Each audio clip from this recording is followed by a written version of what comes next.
Ah, good old arcade classics. The 80s had so many great ones. Pac-Man, Dig Dug, Mario Brothers, Donkey Kong. But does anybody even remember Fix-It Felix Jr.? I don't think many have.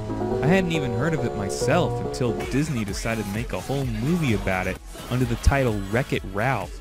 I guess they wanted to get a hold of something more obscure this time around. Disney doing a movie about a video game? And an obscure one at that. I haven't even heard of Fix-It Felix Sr. Well, I recently got to play this little lost gem, and it really is somewhat of a lost classic. It's got everything that made games like Donkey Kong and Mario so addictive. But let me tell you, it's got just a few things that piss me off. Let's have a look. It starts off decent enough. Unlike most arcade games back then, this one flat out fills you in on the backstory. The story takes place in Niceland, where everyone is happy and nice. Well, all except Wreck-It Ralph. Ralph is a lumberjack, I guess, who lives in a tree stump, which is weird in and as itself. While sleeping, a big company moves his stump to the dump, and somehow doesn't manage to cut him in half in the process. They build a huge-ass apartment building on top of where his stump once was. I guess they displayed the plans in the planning office in a cellar, cut power to the lights, removed the stairs, and filed it in the bottom of a locked filing cabinet stuck in a disused lavatory with a sign on the door saying "Beware of the leopard." Some nice land. More like asshole land. But I'm getting off track. Ralph is fucking pissed that a building is on top of his home, so he decides to get revenge by, what else, wrecking it. So he does this by smashing all the windows on the building. Why he doesn't go about smashing the rest of the building, I don't know, so the tenants decide to call on Fix-It Felix Jr. to fix it. I still don't know who Fix-It Felix Sr. is, but I guess Jr. will have to do. The aim of the game is to fix every, and I mean every, fucking window on this building while avoiding obstacles. It's just like Hotel Mario where all you do is close doors, and let me tell you, this is one fucking big building. I've gotten just a little past level 15 with 3 rows of windows per level with a time limit on each level, and it still goes on and on. What is this, the Zool building from Ghostbusters? They got way overboard with this building. Remember Donkey Kong? That game only had 4 screens. You beat all 4, you do them again, and it gets harder and harder each time. That's how you do it. But here, it seems to me that you're just going level after level of just fixing and avoiding. But unlike Hotel Mario or Ghostbusters, this is actually kind of fun to play. Believe it or not, fixing these fucking windows and avoiding things is actually kind of addicting. It's certainly a game, but there's a few things that ruin the experience for me. Number 1 are the obstacles themselves. Falling bricks are fine, I wouldn't expect much less from a guy called Wreck-It Ralph, but they fall in such an erratic pattern. What? That barely touched me! Oh, that was so fucking cheap, I wasn't even under him. What? What just happened? The graphics make it look like he just decided to drop dead. At least that time I could tell I got hit.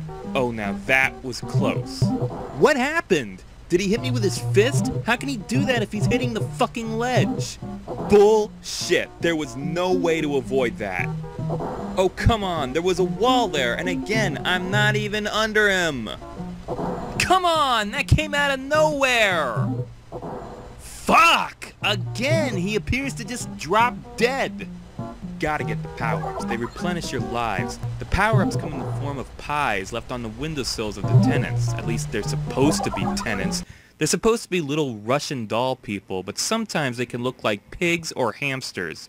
And what kind of asshole hero is Junior supposed to be, stealing cooling pies from the people he's helping? He's like, "Here I come to save the day." Yoink! And that smile of his says it all. You can tell he's enjoying this. But the thing that's annoying about the pies is that when you get one, you briefly pause while you get your life back, leaving you open to attack. In a game like Super Mario Brothers, when you get a power-up, the whole game briefly pauses while you transform. But here, getting a power-up, in this case an extra life, if you're not careful, can easily have that rewarded life taken away just as fast. Like, look at that! Come on, on, get the power up, get the power up. Fuck! I couldn't move! I'm assuming level 10 is the midway point because there are no obstacles, the windows are all intact, and the pig and hamster put out a pair of pies so you can restock on lives. But after that, it naturally gets progressively harder, and as I've said, I haven't got past level 15 or so. So I haven't gotten to the roof where supposedly the tenants gang up on poor Ralph and toss his sorry ass over the side. Yeah, watch that fucker fall. The music is bland and repetitive, even for an 80s arcade game. Most games back then had a small tune at the start of the game or level, and just silence, or at least a much quieter tune, under all the sound effects. But here, the same looping tune just plays on your brain after a while.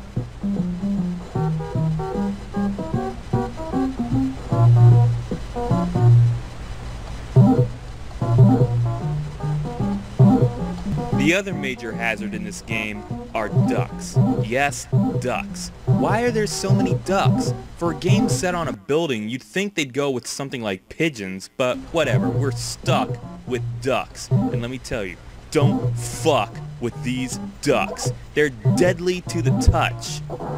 Look at that! I accidentally touched the back of the duck and it killed me. What kind of ducks are these? And they can be so hard to avoid sometimes because every level has these random platforms sticking out that either prevent you from going side to side or up or down. See? I was practically trapped. Arrgh! Look at that! You can't even touch the tops of the ducks. I can just imagine the duck hunt dog laughing his ass off down below. I hope Junior lands right on top of that hairy bastard each time. Fuck! I never knew DuckTales could be so deadly. Oh, fucking bullshit! Oh, I'm really fucked now. Fuck! Again with the ducking fucktails! Oh, that was so fucking cheap.